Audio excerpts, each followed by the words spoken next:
আমি ছাদ বাগানে চলে এসেছি। আজকে পাঁচমিশালি শাক তুলবো।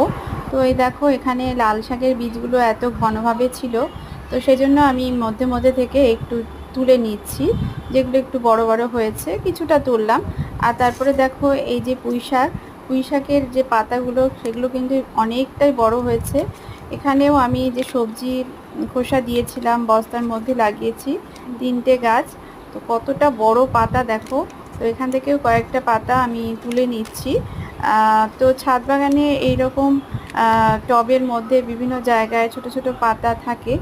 আর এখানে দেখো লাল শাক কিছু আছে, সেগুলো আমি ডাঁটা শুদ্ধ পুরোটা তুলে নিচ্ছি। এখান থেকে শাকটা নিয়ে নিব আর ডাঁটাগুলো কোনো ঘন্টের মধ্যে দিয়ে দিব।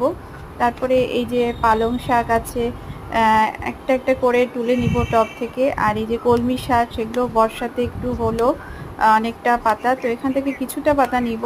তো এইভাবে আমার পাঁচমিশালি শাক রেডি।